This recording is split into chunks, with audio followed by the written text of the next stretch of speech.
Zouliekha Oudai, the woman without a grave. Her body dissolved into history. There are women whose memory history preserves, not in tombs or photographs, but in names that resonate louder than 1,000 statues.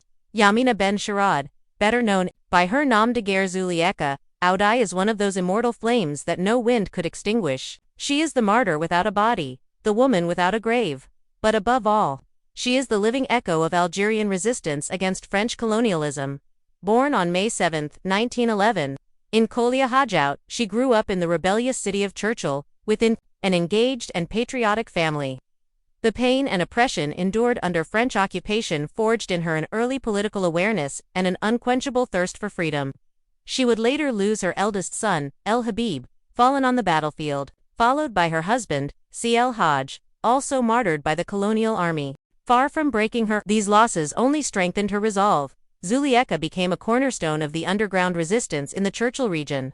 She organized women's cells, supplied the Maquis fighters, transported weapons and information, and skillfully misled colonial intelligence services. She was actively pursued by the French authorities, especially the infamous Colonel Gerard Lecomte, yet evaded capture time and time again thanks to her intelligence, calmness, and mastery of silence. But on October 15, 1957, Zouliekha was captured during a massive sweep operation in the Sidi Semian Mountains. What followed was beyond comprehension. 10 days of interrogation and inhuman torture, during which this frail but unshakable woman refused to speak. Despite the brutalities, to break her spirit, the soldiers tied her to the back of a military truck and dragged her before the local population, hoping to instill fear. But this act of cruelty turned instead into a spark of rebellion. Mutilated but still standing, Zouliekha shouted to the crowd, "Brothers, take to the mountains." On October 25, 1957, at 3 p.m., she was thrown alive from a military helicopter. Her body crashed into a remote mountainous area and vanished. No grave, no monument.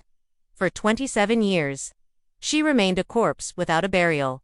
Only in 1984 did an elderly farmer recall having buried a disfigured woman he had found in 1957 along a mountain path. Excavations revealed bones and scraps of fabric, the last earthly remnants of Zouliekha Oudai. She had fallen, but her name had risen.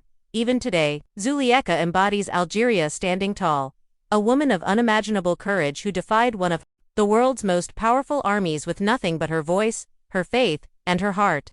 She may have no marble mausoleum, but she rests in the collective memory, etched into the very soil she so deeply loved and served.